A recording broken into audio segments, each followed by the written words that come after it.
live on Zoom. And Susan, if you want to kick it off. Okay, very good. Welcome everyone to the Revere High School Building Committee meeting. Today is Thursday, October 21st. The time is 5:37 p.m. Linda, would you like to take a roll call? Sure. We have Mike Picardi. Here. And Mayor Arriba. Stacy Bronston Rizzo. Here. And Susan Gregory. Here. And Dr. Kelly. Here. Carl Svensson. Here. Dr. Corella.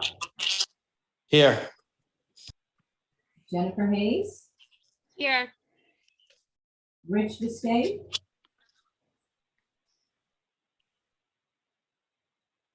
Here. Don Cermella.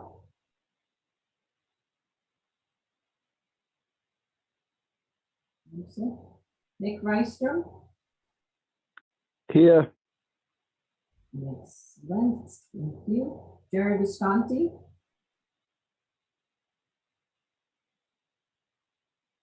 Excellent. And Patrick Keith. Here. Excellent, thank you. We will start with approval of meeting minutes from the last meeting, which would have been 2 weeks ago. Motion to approve. Second. I'm sorry, who is that motion from? I'm sorry. Patrick Keith. Patrick Keith, thank you. All right, and we will do a roll call for the approval of meeting minutes. Mike Picardi. Yes. Stacy Rizzo. Yes. Susan Gravellisi. Yes. Dr. Kelly. Yes. Carl Svensson.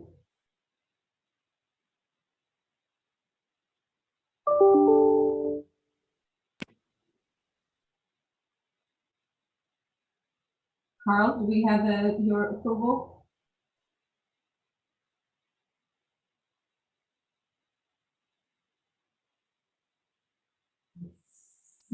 But I don't see his picture anymore and he's on mute, so maybe I'll just come back.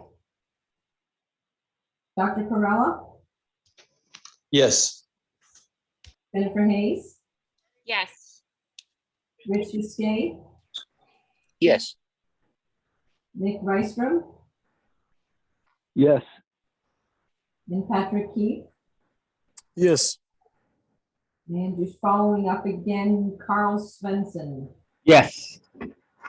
Ah, there you are. You were in here twice, Carl. Okay, excellent. Thank you, everyone. Next on the agenda, we have approval of the September invoices for left field and for Perkins Eastman. And I am going to share my screen to show the invoice. So this is the cover for the invoice. So we have again for OPM studies, feasibility phase for September in the amount of 21,000, which is same as we've had before. And then we also have for Perkins Eastman for September services in the amount of $42,210.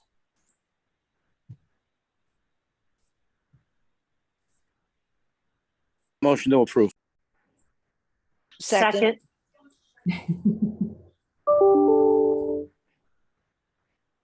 Okay. Excellent. And we will do a roll call for this again.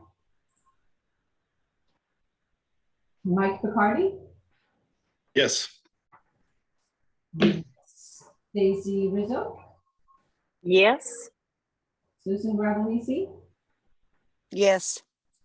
Dr. Kelly, Yes. Carl Svensson, Yes. John Cabela, Yes. Jennifer Hayes, Yes. Rich Biscay, Yes. Nick Rystrom, Yes. and Patrick Keefe.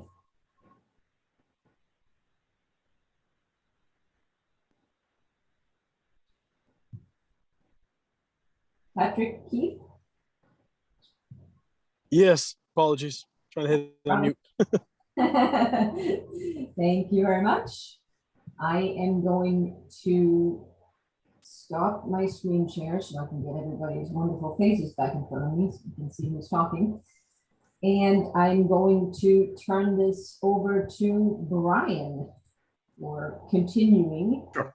So I'm going to make you host just to make sure that you have all the all the I got controls. it. So we'll share the screen in a second. We're going into the general project update here. Most of that is some stuff that the Perkins Eastman team is going to walk us through. But I did want to start on an update from the RHA board meeting last night, which the mayor, Superintendent Kelly, and myself attended. Basically, it went pretty quickly. I gave a little bit of an update, and things moved pretty fast. And the RHA board made a couple of motions to basically prohibit the high school project from ending up on that site. So it was quite disappointing, happened pretty quickly, but I think the sum total of the vote last night probably means that site is knocked out of consideration. And I've spoken briefly with Dr. Kelly and Bob O'Brien from the city. I think everyone seems to agree that at least the motions they made and passed 3-1 last night, I think put to rest this option. And it's a bit disappointing, but I just don't think there's any path to the finish line left for us on that option.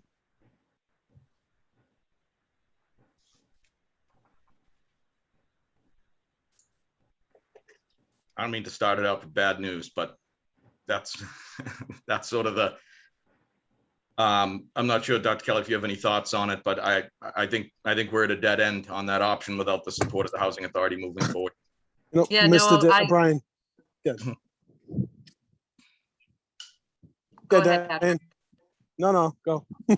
I was just going to say that I agreed with Brian's synopsis of the meeting last night. It was shockingly fast. There was no request for comment or input, or they didn't share with us any work they had done in the community to talk to the residents to see how they felt about it.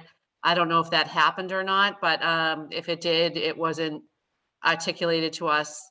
So it was definitely disappointing. But if I have to find a silver lining, as I said to the school committee today, it narrows the scope for this group and will make the plan going forward, I guess, progress more quickly without the extensive study that we had hoped to do there. Go ahead, Dr. Patrick. Kelly and Brian, thank you very much. I guess I would say I wasn't as surprised as quickly as they made their recommendation, but I don't think anyone really was surprised. So it definitely makes sense to just kind of, move on. And I'm not suggesting that Wonderland is not an option. I've stated pretty clearly that if we could afford Wonderland, I think it would probably be one of the most favorable options because it's a big clean slate.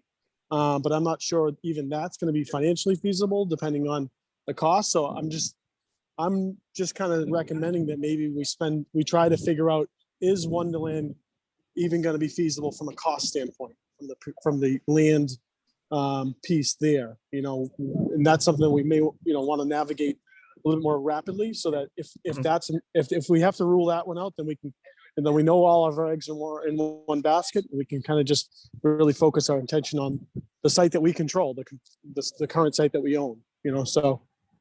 And then, again, I know that there's been thoughts, and a lot of people have a lot of concerns with whether or not there's going to be eventual land takings or trying to have land takings, which, I want to again say, unfortunately, I would not be in favor of. But is there a potential, you hear about maybe a home or something for sale in the area? Is it something we can focus on there? Like maybe there's one that's close by. It could be serviced as additional resources with parking or overflow and whatnot. So just something to think about if we're a year or two out, Thank you, Patrick.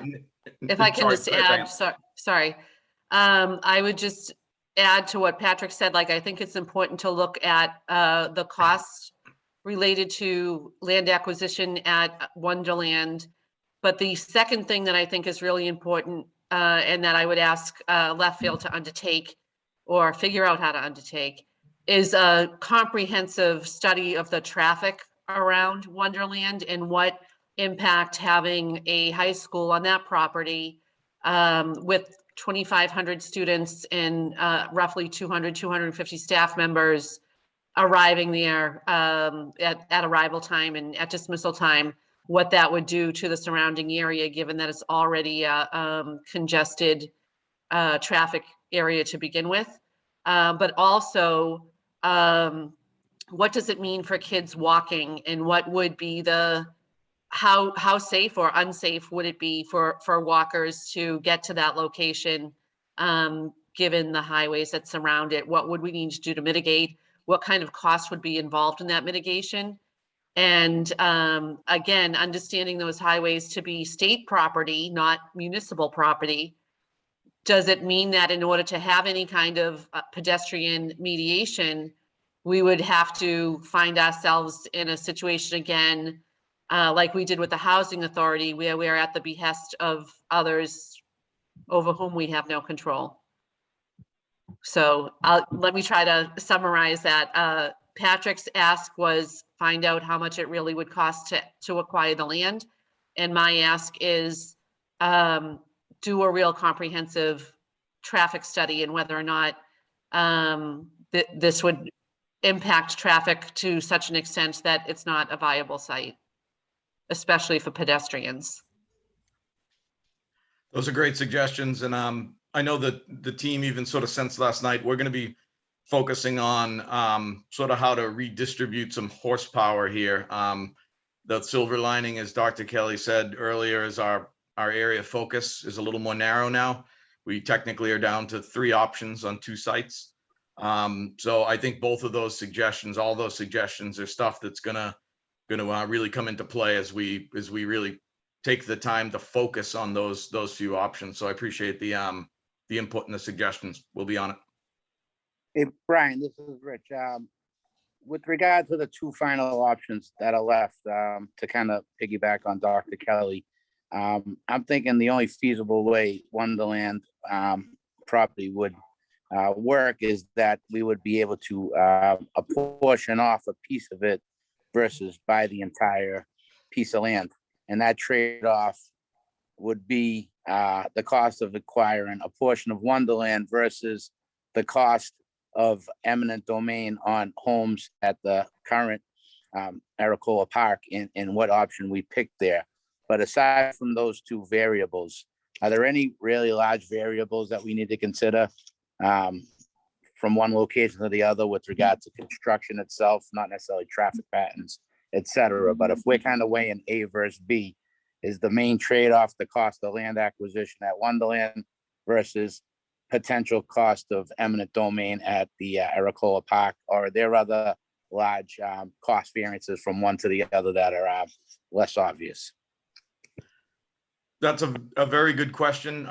In general, right now, those are the main drivers, whether there's going to be land acquisition in terms of the existing site, and exactly what number would we fall on to eminent domain or purchase what I'm calling right now about 60% of the Wonderland site.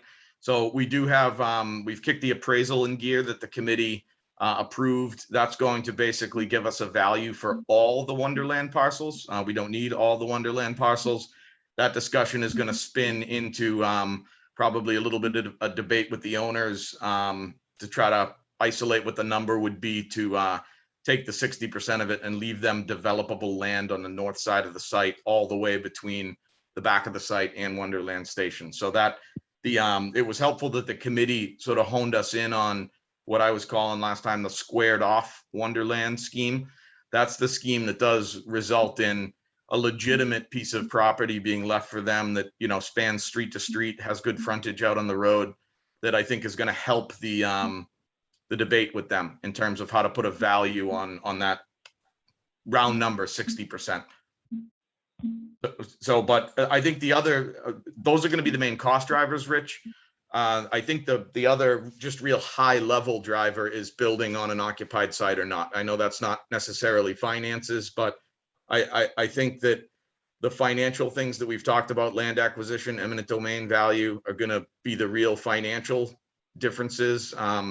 The sort of more tangible emotional differences are going to be building on an occupied site or building on a remote site. If we were to build on Ericola Park, is there a way to have the construction vehicles exit and enter off of Route 60 as opposed to coming through where the high school entrance is?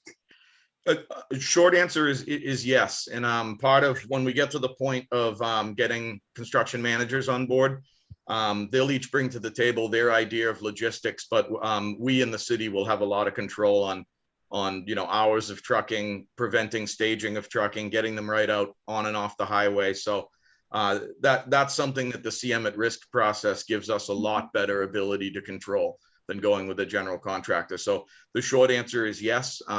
We kind of have to let them come to the table with their ideas, but if we don't like their ideas, we will push back on them. So. Brian, I know you have this on the table already, but the other cost issue that I've heard many times is the tax revenue issue related to Wonderland. Yep. I think that analysis I think is going to be folded into the what's the value of what we need to take, what's the value of what's left. But Joe, you're right, that those numbers will come along with the analysis the committee will be seeing in the coming month or so. I see John Perella has a hand up. I was just going to say that. Thank you. I just want to add to, I think what Rich was getting at a little bit, but there is another cost, the instructional cost. This is going to be a multi-year design, development, and construction. And again, having lived through that in Medford when we redid a floor of a building, I can tell you it's substantial disruption to teaching and learning. And I would imagine that would be for both the middle school and the high school. So I don't know how we quantify that, but that's something that we need to consider in this discussion. Yeah, and I'll just add, I think the eminent domain question at the current site is going to be a very tricky one. And so I think it's important that we look at options that don't include any eminent domain on the current site. And one thing I was wondering after the meeting we had last night was if we do land on building on the current site, is there anything that we could do with that aqueduct that kind of splits the property, kind of cuts off that triangular part of the property that is right now the existing parking lot? And I know this would be a money question as well, but is there any mitigation we could do of that pipe or whatever it is so that we could build over it? And that way, because you know, one of the things that I think about with all of the options we've looked at on the existing site, if we don't do any eminent domain, is how tight the building in the fields and everything else are going to be on that property because of the way it's outlined right now. And the limitations that aqueduct creates in terms of construction. So is that something that we could consider, and what might that look like? It can be moved. It can be rerouted. One of the issues though is it always has to go through the knot of the bow tie. So it always returns to that spot right there where it gets the tightest. Because that's so you're kind of constrained by that, but you can go up and around the parking lot in some fashion to increase the size of the buildable area somewhat. I think that'd be a good focus on the no eminent domain options to try to max it out, I guess. Could we get a slightly better building position if we had that thing basically hang a left, go north, before it went east outside of that bow tie area on the site. And maybe that's something we can put, we can point out when we put the stuff up on the screen here. Okay. And And I I just want to just- say, Yep, I wanted to acknowledge that Ralph DeChico has a hand up, but Ralph will have public comment later in the meeting. Brian, I just wanted to just remind everybody that we've built these schools that we've built. I'm pretty sure we've taken houses through eminent domain on just about every project. We've also built the West Revere School right around the old Wayland School with minimum disruption, and we were able to do that and pull it off. The one thing, no one's ever eminent domain happy, or and normally the way I feel about it is that I always think of, well, what if that was me? You know, how would I feel? And I actually felt that a little bit when they were building the Hill School. And my mother's property was actually in, you know, the conversation. And there was a time when they were saying, you know, over my dead body. And then there was also a time where they were saying, well, maybe it wouldn't be so bad. Or maybe it's time to move. Or some of these, I think the only people we should really be hearing from is the people who live in those houses to get their opinion and nobody else's opinion, because everybody else's opinion may not reflect the people who live in those houses. And there may be some of those people who are saying, it's time. I'd be happy to sell my house, or you know, I'd be in favor of taking a good percentage, a good profit on my property, and it's time to go. Some people may not even live in those homes who, may not even own those homes. So I think there's a time now where we lost this housing authority site to start reaching out to any potential eminent domain locations and see how the owner of the house actually feels. And we may actually see a pocket of people who are agreeable. I know it doesn't sound like anything that anybody would say, oh yeah, everyone's going to be happy about that, but you really don't know until you speak to the person who owns the property. So I think before we go and, you know, rule out any eminent domain, I think we should at least be looking at the properties in question and seeing how the owners of them feel about it. You know, Brian and Carl, this is Patrick Keefe. You make a really good point. That's kind of what I was saying, in the sense that maybe there's a property that's for sale right now that could, if we decided the site a little sooner, if we really figured out that, let's just say the current high school site, we just decide that that's going to be the site. We keep wasting our time on other sites. And I know we have to do our due diligence, but maybe there's a property that's for sale we can go make an offer on. Maybe we send out a survey to the abutting residents there might only be one or two, but that's two properties that could add to, you know, we're trying to find parking space. We're trying to find free space that might turn into an outdoor atrium area. And I'm not saying, I don't want to, I think when Carl, you're saying before we say, you know, eminent domain, I just hate that word. And people use it so freely, like, oh, let's just use eminent domain. No one wants their home taken. And I'm not saying there's a huge difference between 10 years ago and today, but just from the value of what you can, if you're taking someone's home today, everyone understands, and I don't think I'm telling anyone anything new. You take someone's home today in Revere and you give them 25 or 50% more value than it's assessed at, where are they going? They're not going to Revere, and they're probably not going to find what they currently have. So unfortunately, because we don't have a lot of land, we're land poor. There's not this new construction coming up, but they can't afford it. So if you give someone $750,000 for a home on East Mountain Ave, they're not finding another home that they want that's like that. You know, and that's where the problem lies. And I'm not saying that was easier 10 years ago or 20 years ago. It was certainly easier 50 years ago, but it would be nice if someone did want to offer up a couple houses and it just added to additional incremental space that we could potentially use. So I like that survey idea. Yeah, Right, I think that's something we'll pursue. Patrick, on the past projects we've done, believe it or not, I think there was minimum resistance from any of the houses that we proposed as eminent domain, and it's still a negotiation, and you know there may still be a fight, but there may be somebody in the conversation that says, I was looking to sell my house anyway, or I was waiting for this day to come, or you really can't, everyone's going to have a heart for anyone in the conversation of their house being taken, but you have to understand that the only person who should really be affected by it is the person who owns that property. And the last thing we should do is just not engage in a conversation with them for a piece of property that they may be willing to sell. And like I said, when it's not taking it, it's buying it. And if there becomes a hassle where we got 9 out of 10 houses, and then it becomes, a battle for that piece of property. But we're really not looking to do, take a giant neighborhood. We're trying to see if it works for the neighborhood and us, because somebody may not want a giant high school built in their backyard that used to be a field. So if they're going to see what's coming right up to their property line, they may change their mind on how they feel about it. So I think we really need to just focus on these houses, get the opinions of the owners, and see how they feel. And if there's an adamant or opposition to it, well, then we weigh in on our thoughts based on that. Not so much the overall stigma of eminent domain, which everybody would feel for, but we really need to focus in on the actual property owners. I think the point is well made by both of you that we have a lot more work to do in that area and understanding what the residents want. John Perella still has his hand up. John, I'm assuming you just need to put your hand down. Michael Picardi had his up. Are you all set, Michael?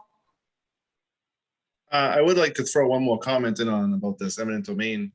As a parent of someone who went to the Hill School, and eminent domain was used there to take 3 or 4 houses that ultimately a parking lot and playground was built on. I know the comment was made last week that we're taking houses just to put some fields on, but in the case of the Hill School, that would be a whole different animal if that space was not taken. It would basically like a traffic nightmare, and there would be no place for the kids to roam around in.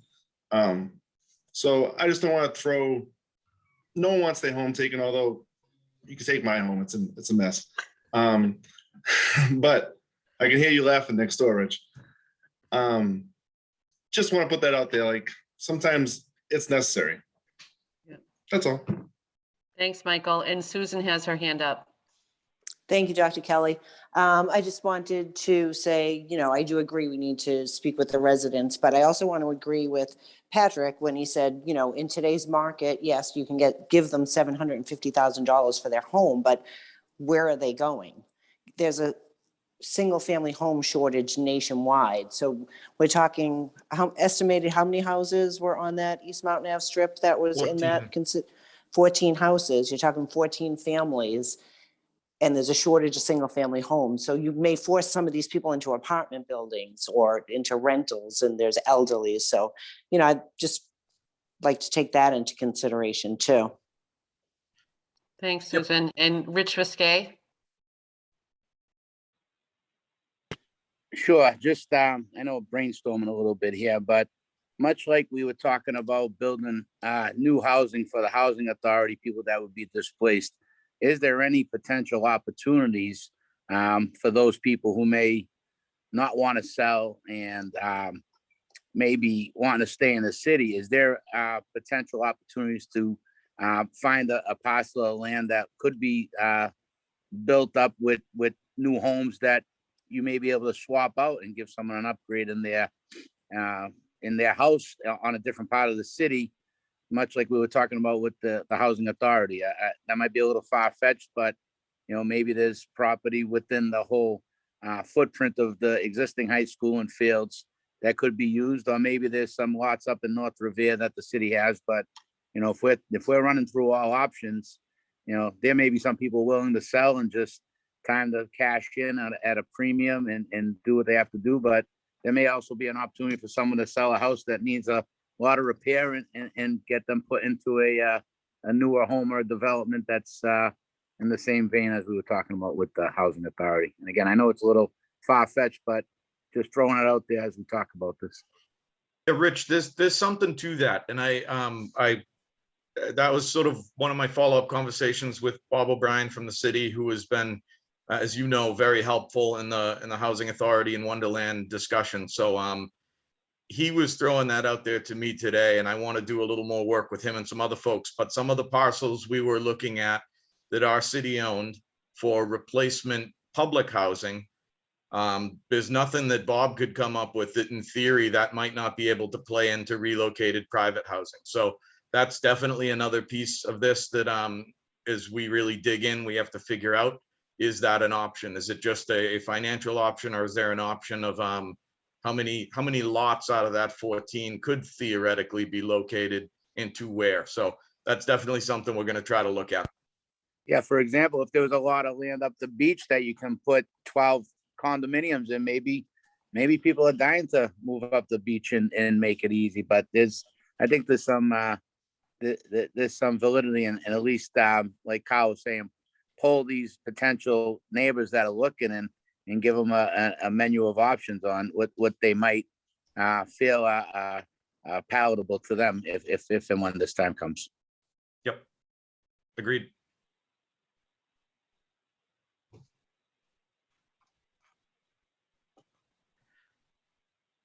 Brian, yep, go ahead, Bob. I was just going to say, do you want to pull up the slides? I think they feed right into the conversation. Exactly, yeah. Let's jump right into this. I will jump to, if you guys want to just start in with this update, then we'll have the options on the screen. If anyone has any other questions, we could jump right into them. Yeah, I think there was a slide before that, but we wanted to pick up. I might have put them in the wrong order. Sorry, Bob. That's all right. So we wanted to pick up where we've left off. And I think the last couple of conversations were, we did reduce down to 4 options. Since then, some of what I'm presenting may be moot because we're down to, maybe down to 3. So we also, if you back up just a little bit, we had started to talk about what does it mean on both the existing site and on the Wonderland site as far as resiliency. And, when you see the overall city map, I think we're talking about, Dan Colley, you can correct me, I think it's a elevation 11 feet kind of flood surge or saturation. You can see how far inland that goes, and that consumes the Wonderland site and the existing site. What that means is, depending on their elevation, of course, we have to raise the building up, and that's what that next rendering showed, an example school that under similar conditions that's raised up. We know in the case of our school, the potential school here, we could use this to great effect as far as addressing some of the parking struggles as well, potentially. And on the existing site, it may work a little bit more natural. I think we're talking about 2 or 3 feet on the existing site and 5 or more on the Wonderland site that we'd have to raise it up into the air. So as far as the options that remain moving forward, we've overlaid just to illustrate, that there is the floodplain impact to the building design. But we also wanted to break down the sites a little bit more. And the pros and cons that we have off to the right-hand side are pretty much the same. We've been updating them as people have had comments. But this next slide, we wanted to try to explain, what are the real constraints here and what are you getting when you try to take some additional properties? And as Dan had described, you can see the culvert line to the north and then the property line to the south really compress the building into this shape. It's using almost every square foot within that shape. And when we compress the building to this degree, we've got all the program we need, and we've got kind of a heart to the school, but it's really forcing the programs right on top of each other. So there's no space between the gym and the auditorium and other spaces. It also, as far as the core of the school, the heart of the school, where we're trying to really create the identity, it does create a challenge for bringing daylight in. In this case, we would always have some visibility out to the courtyard, and we'd be able to bring daylight in from above, but it's not the same quality of space when the building's allowed to naturally have a little bit more elbow room between programs internally. You can also see, without any adjacent land or the ability to reconfigure the fields, the current layout still carries into the design multi-purpose fields that have runoff right up near a retaining wall or right out to the edge of the roadway into the site. And we would consider that a safety issue. What this means is refinements to the site plan would mean you've got to have a reduction in field size, or something's got to give. We've got to give up on the orientation of fields or trade off some more parking. But the geometry of the site, you can see, really makes it pretty difficult to kind of work with, both for fields and for the existing or for the new building. To Dan Colley's point and to Diane's question about the culvert, you can see that north dotted line. No matter what, as it enters the site, it's starting to create that pinch point. So we could a little bit further to the east, Brian, kind of near Rumney Marsh, right in that area. So you've got to enter the site at that point. You're creating a pinch, and then you could start to bend it.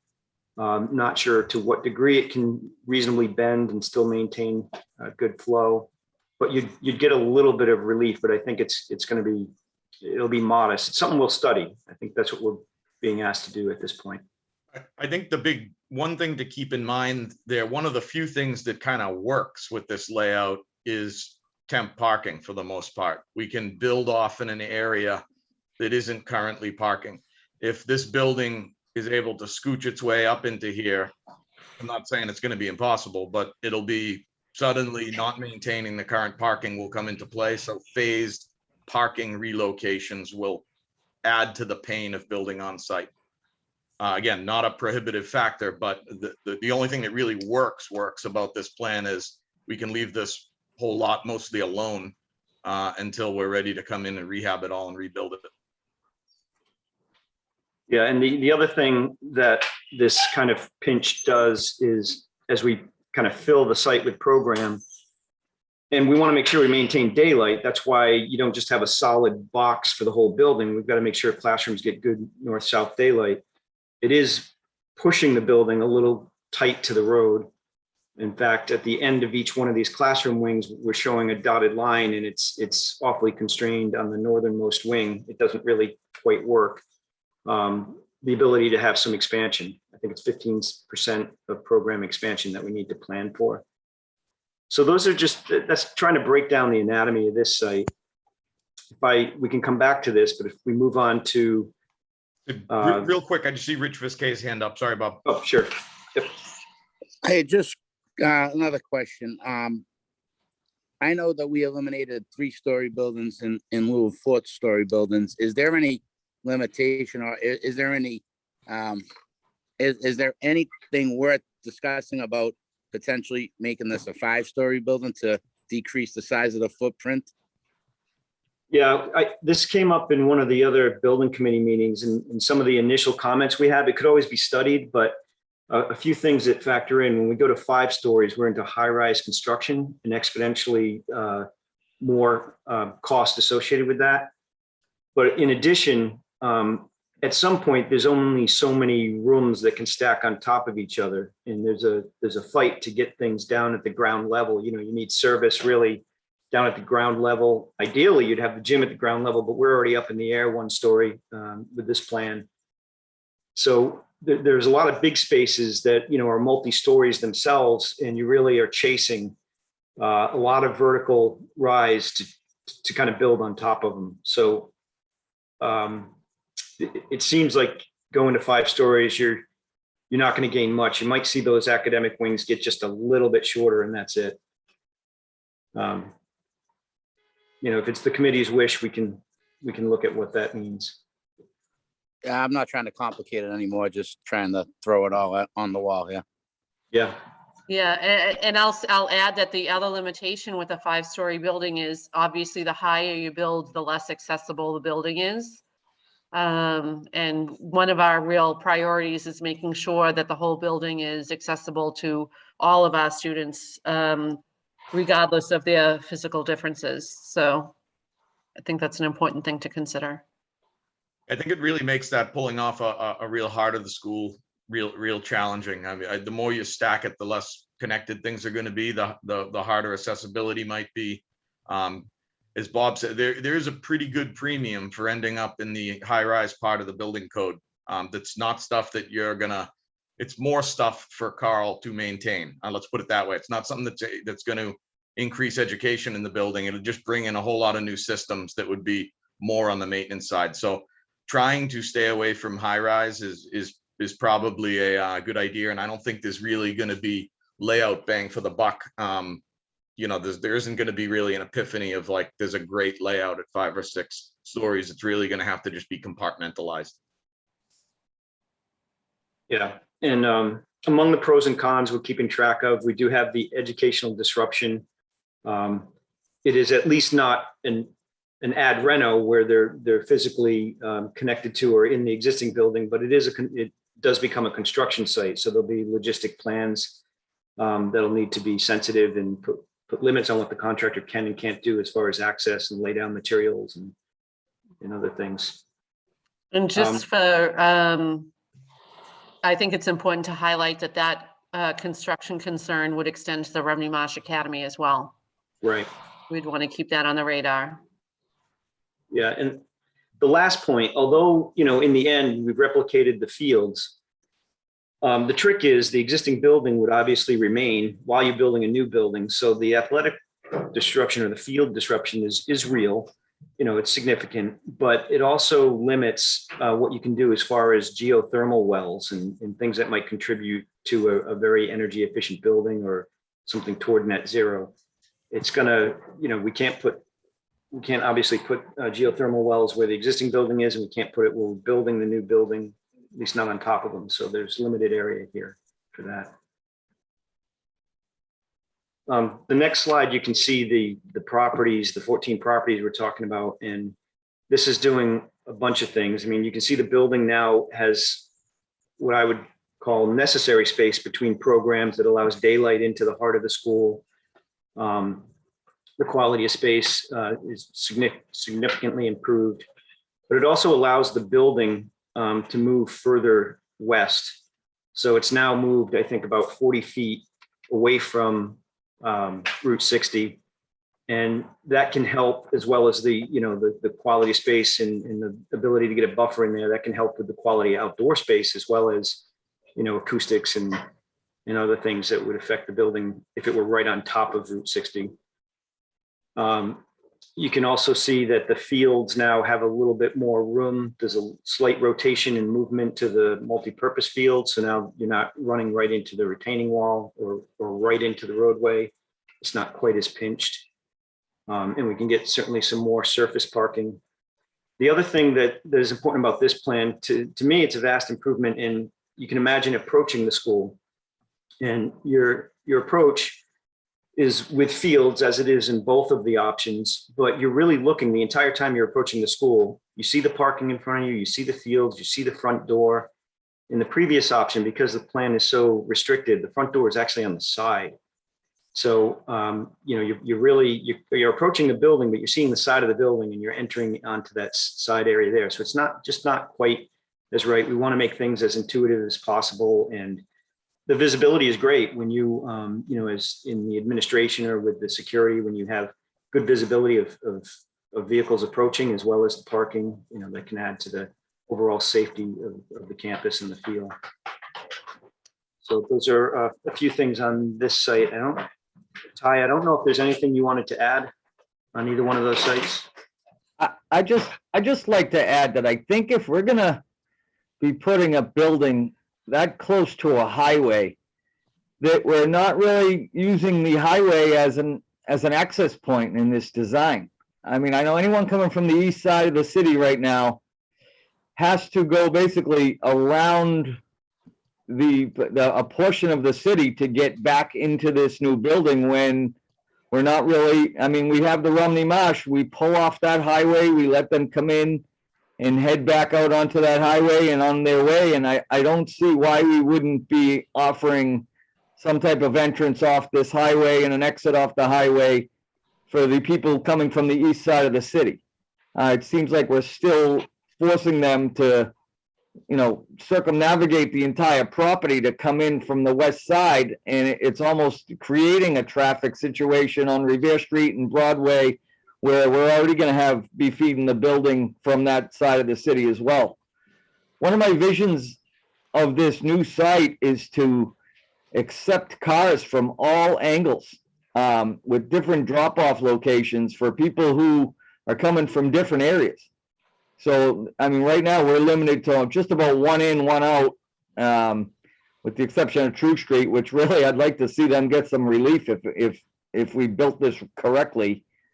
The other thing we really need to look at when we design and build is the service area. I see this is the first diagram I saw that has a service area rendered in the bottom right-hand corner there. But our service area is used by 18-wheelers on a daily basis and big trucks that deliver food and materials, and we really need to key in on that. The trash is a big generator. The recycling we're going to need to be up to speed on when we build this building. There's going to be a lot of area that's going to be needed for service and maintenance and trash removal and accepting deliveries and things like that. And we really need to figure out where these big trucks are going to be coming in and exiting. And I think the highway would be almost something that we mandate so that they're not pulling in through, an East Mountain Ave or anything. Right now, they designed it well enough to be able to pull in back an 18-wheeler and get out of here, but they've still got two options. They got Cary Ave or True Street. And I don't think that's, where we're building something much bigger and better, that we maybe, want to be looking at different options to get into this property for different vehicles. Yeah, Not to mention the buses, but not all buses should have to come in. A bus coming from the east should be able to enter from the east, and a bus entering from the north should be able to enter from the north, and not have this giant circumvent of the city to get into a location where 2,500 kids are coming.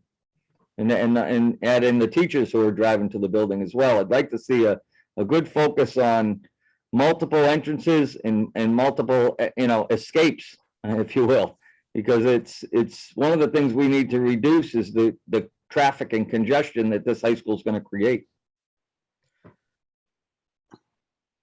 I think that's definitely something we can look at more, Carl. I do. There could become a concern of getting easier traffic off that road is going to bring more traffic into the site, and not school traffic. I mean, people cutting through traffic. That's something we. That's one thing I don't want to create, Brian, is a cut through. So if we can bring it in and out, that doesn't give somebody an option to cut. Right now, we're a cut through. We're almost a highway.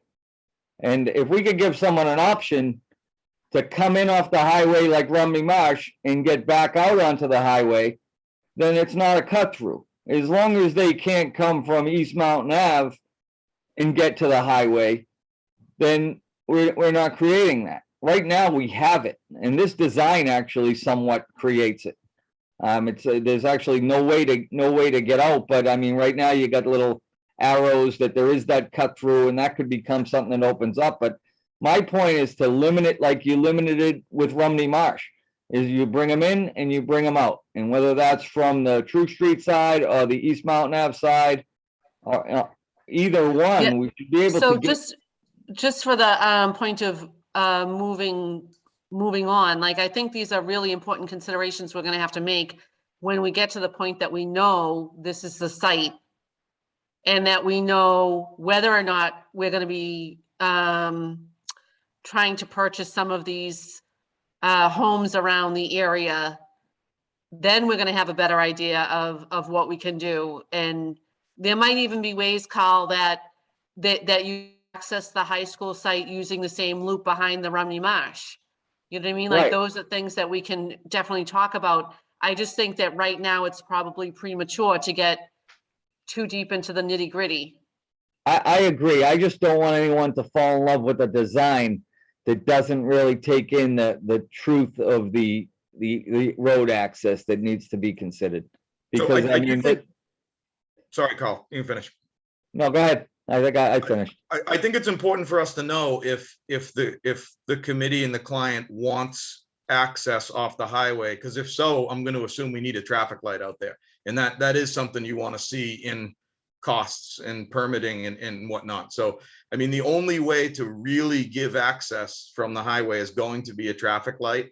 And then it's a design challenge after that we could look at. So I think for now, it's just important to know if this is an unacceptable amount of connectivity out to the highway.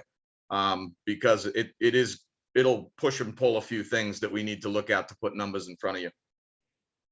Hey, Brian, this is Mayor Rigo. Just to chime in really quickly on the traffic light. I know, and we may be able to bring this up with Bob O'Brien, but part of HYM's off-site traffic mitigation includes some work on that highway, and I think it may even include a traffic light. So that's just a conversation that we should be having with Bob and with the planning folks with the city. Yeah, I agree, and that's something that's going to need a traffic study too, because from my knowledge, there's a pedestrian crossing in the works. It's not quite the same as a traffic light with dedicated left turn lane coming from Bell Circle, et cetera. So if we want vehicular access from both sides of that highway, that's going to fall into a traffic study.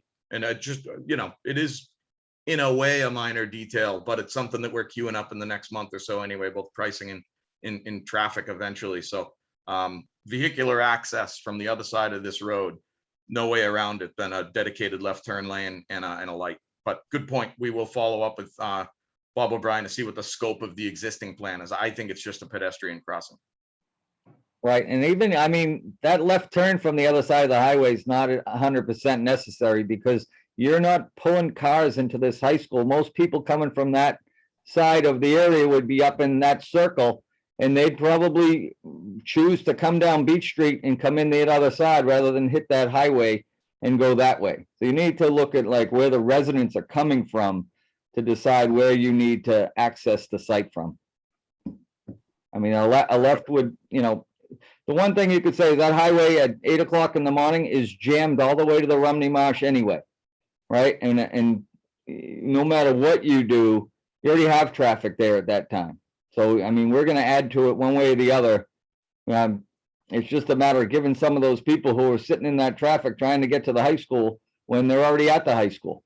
So, I mean, I just think that, you're going to build something on a road like that and not have access to it. And most people driving right by it to loop around and get into city streets to get to where they're going. It doesn't really warrant, especially with buses and things like that. Even if it was a bus loop that came in and buses only, but some type of access off that highway would probably alleviate most of the traffic that we see now that's related to the high school. Yep, I got you. Thanks. Agreed. I don't think there's much more on this. The last was Wonderland. We're obviously showing within that flood zone, and this is obviously the squared off version. At the last meeting, Carl, you were asking for more parking put toward the fields. I think this is mostly the same. There's been a minor tweak here, which shifted a little bit more parking toward the synthetic field or between the two fields. But this is something that we can continue to look at so that we don't have as much of it behind the building. I think one of the things we're trying to work with here is, again, the shape and the orientation, but there's still more to be done. And just to follow up on what I was saying earlier, so this scheme, most of this big rectangle here, with the exception of this house, this house is unrelated to the owners that we're talking about. No scheme has proposed taking this house. We're treating that house as an island, but all this other parking lot and grass area behind the ditch is the area we're proposing that they can keep. And they also have a number of properties breaking out to the street and of the W in Wonderland here. So we have an estimate, an appraisal in for everything. And then we're going to start a discussion of, what would everything minus everything over here be? So what is the true value of purchasing this? And what is the potential tax revenue of what's left? I think those are the numbers that sort of combine what Rich and Joe Lewin were talking about earlier that we're going to be putting on paper for you.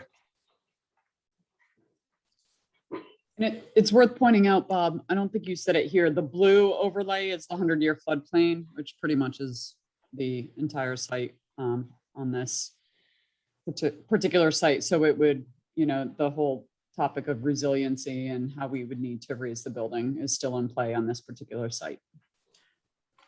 And Yeah. just revisiting one of Dr. Kelly's comments too, I think part of our sort of redistributing horsepower away from housing authority is going to be doubling down with Bob O'Brien and the city and the mayor about train station here, where would it go, where would a pedestrian crossing be, how do we get all the way back to that intersection that we were just talking about a second ago. So that's definitely one of the things that we're going to be trying to hit hard in the coming weeks to get at least understand what is coming versus what the committee's expectations would be that we need if we have a building down here. Okay. And I still, yep, go ahead, Bob. I was just gonna say the last slide, we've kind of diced up the pros and cons a little bit different. Oh, yeah, I guess it's the sorry. last slide now. Yeah, I'm apologies. We didn't have time to take this out, but I think we're just going to be moving on from that. So we're just trying to isolate what are the differences. I mean, down at the bottom, you can see it's going to be a major factor is going to be cost. And so, things will be factored into the cost that you might consider are cons on their own, but really, if it really just comes down to it adds cost, then that'll be part of the determining factor. On the far left, we're showing what we need to keep track of is just the base repair. It's not an option because it doesn't meet the educational objectives, but the MSBA likes to see the cost comparison and for the sake of the community as well as the submission. So folks can see the relative cost of doing nothing versus any kind of ad reno or new construction. But you can see as the pros and cons trickle along, the existing site, Aracola Park, staying within the boundaries, just very tight inside and out. Some health and safety issues as far as fields, proximity to the highway. And then we see when we look at the sites with additional land or a new location, we've got better indoor and out quality, the spaces and distances within the building, but also the daylight, the acoustics, the visibility and approach to the building. We, anything on Aracola Park, of course, is going to be disruptive at some level for school and fields. And we see, obviously, if we go to an additional site, it's going to add fields to the community at large. The resiliency really affects all the options left on the table. We would have said that, the housing, rebuilding the housing is really a good thing, but apparently that's not weighing heavy. So there's no sense dwelling on that. And then the limited net zero energy, actually that should span both Aracola Park options. They're similar in that constraint. But of course we have proposed land acquisition for the expanded site as well as Wonderland itself. And then on Wonderland, some of the things that we're highlighting here relate to that walkability and the challenges.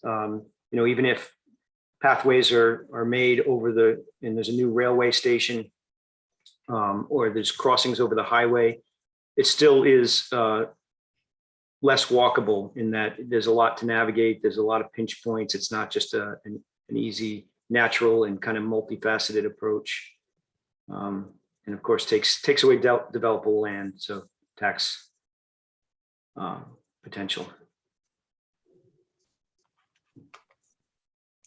So I think before we even presented, I think we got a lot of good information, and hearing some of the comments as well on Aracola, there's a lot that we can continue to look at and develop. Were there any other questions or comments? I do not see hands. Let me check.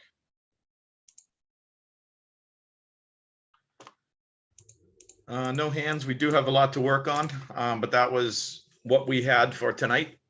I'll just check once more if anyone had any questions on options or other stuff that you want to see. I know we have a lot of takeaways as far as cost and traffic and eminent domain, et cetera. So we'll be working on those. Let's hold this every 2 weeks meeting cycle, and we will have a schedule update at the next meeting to try to figure out if there's anything about there's anything about dropping the housing authority that allows us to sort of reaccelerate the process. But I think the schedule that we laid out 2 weeks ago is pretty much going to be the schedule we're on. But we are just trying to let the smoke clear from last night's decision and decide if that means there's anything here we can accelerate. But as this meeting has shown, we still got a lot of work to do on these sites.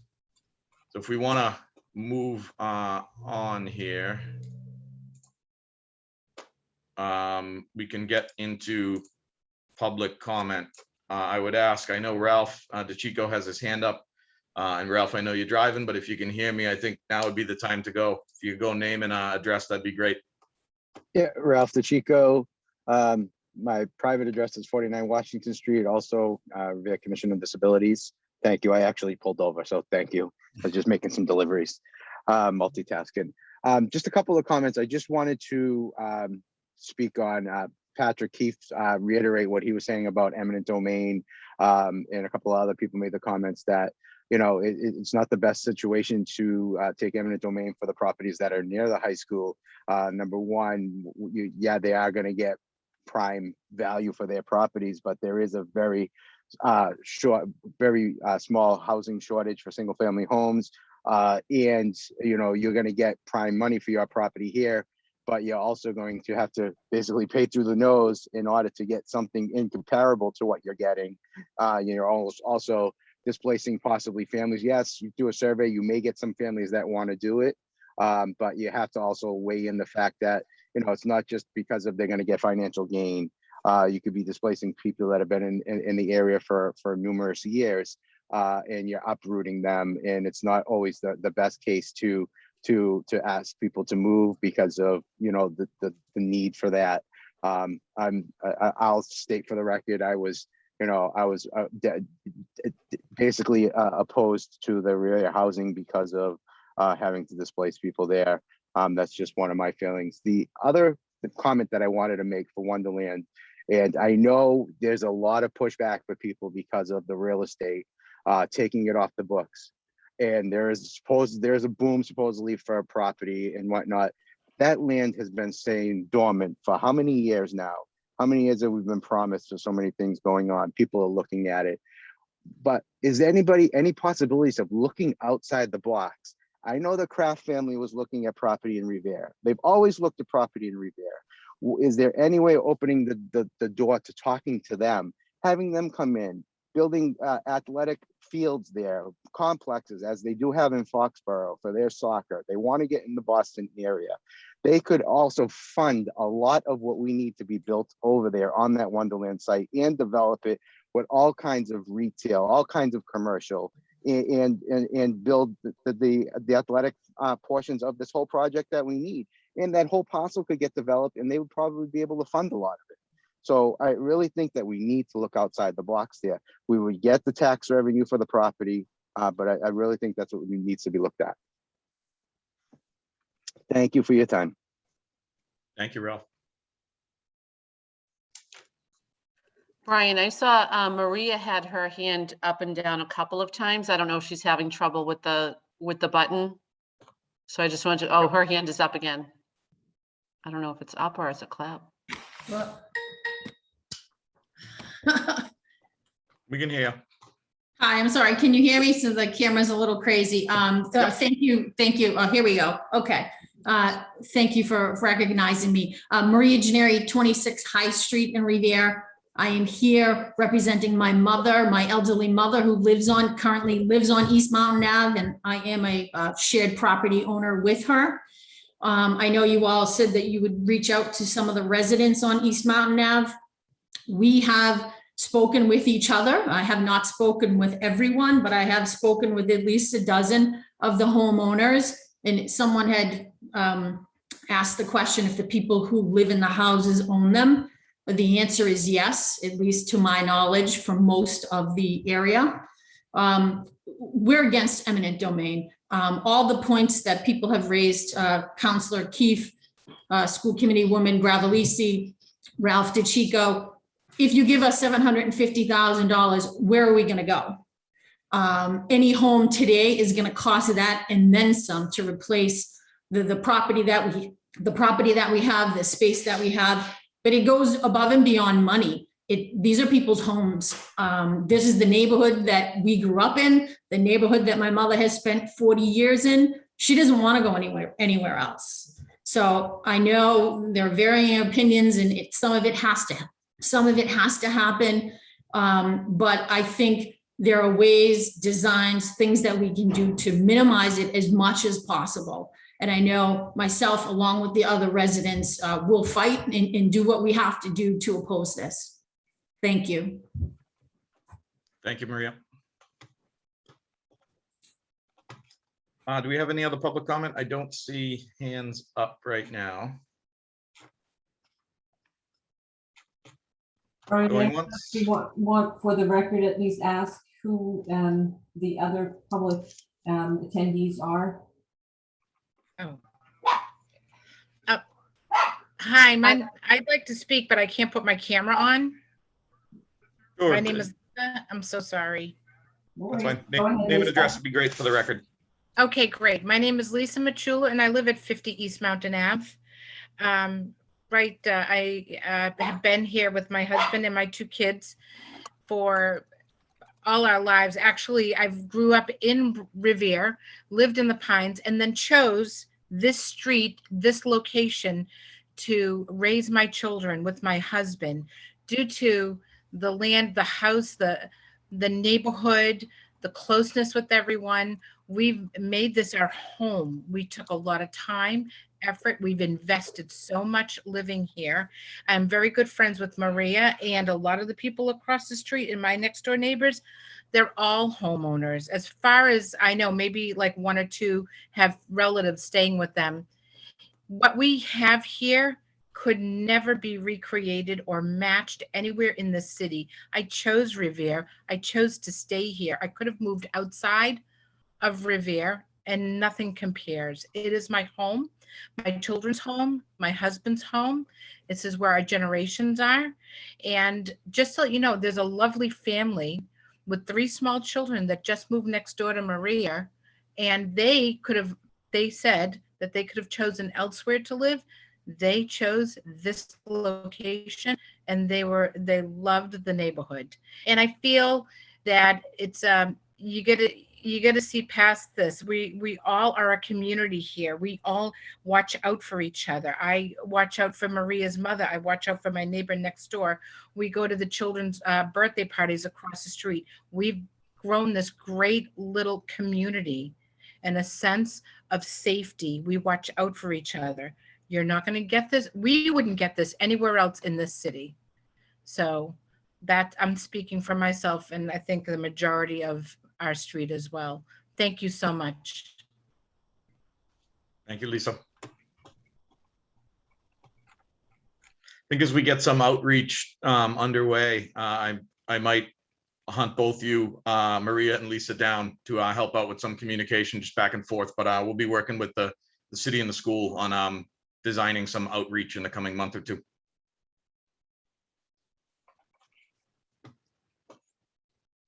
Any other questions, comments, public? Name and address if so. If not, I don't believe we have any new business. Anyone from the committee? No new business. We'd look for a motion to adjourn. I'll make that motion. Just before we adjourn, I think that Mr. Albanese might be trying to speak, but we can't hear you.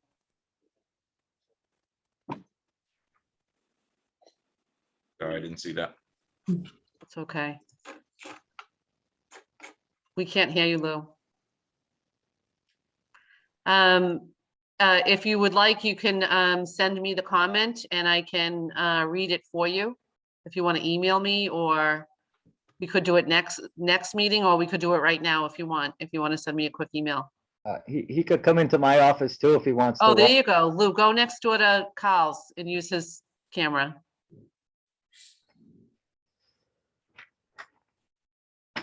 That seems like a pretty advanced Zoom trick. They're teleporting.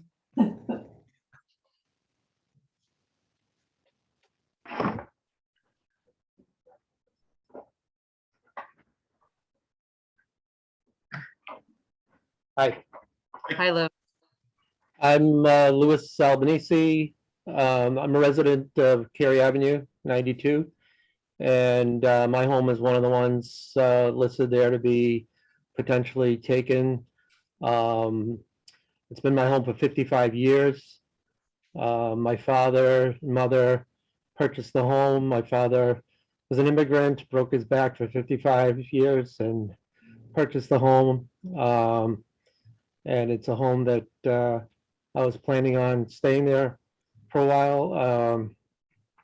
I recently put some good money into the home to try to modernize it, and I hate to see that lost. I have talked to some of the residents on Cary Ave, and the people I've talked to had no intention of wanting to sell their homes or have it taken by eminent domain. So I don't know of anybody that would be in favor of that I've spoken to. Just to throw out there, though, if I like the idea of, it was mentioned how, where would we go? I think that is a big concern because of the way the market is. But if there was an alternative site in the city that was made available, I think that would be something worth looking at. I think that's a good idea to be investigated. I'd be open to something like that. But, I would definitely be opposed to moving at this point. Thank you. Thanks, Louis.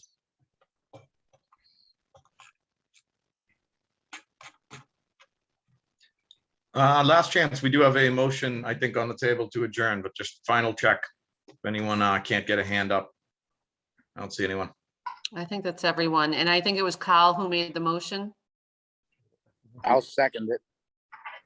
Kyle Rich.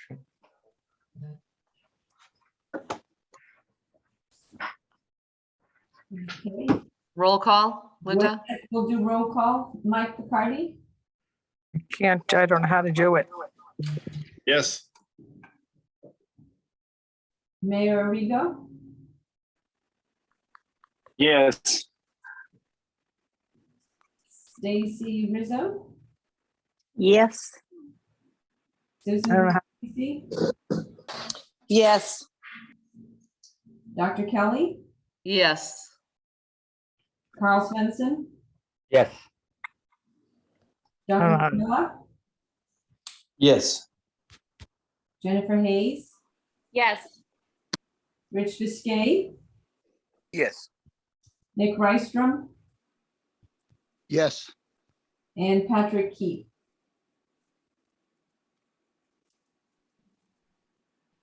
I think we might have lost Patrick. Yeah, we lost Patrick. Okay. So I will note the time that he left. And I don't know if you acknowledged, Linda, for the record, that the mayor had joined us. I don't know if you caught the time on that. Yes, yeah. So for the record, the mayor arrived at 5:57 p.m. So I will put that in the minutes. Thank And I you. will check where when Patrick Keefe left Okay. and note that in the meeting minutes for next meeting. Very good. Right. Thanks, everybody. Thank you, everybody. Everyone. And I'm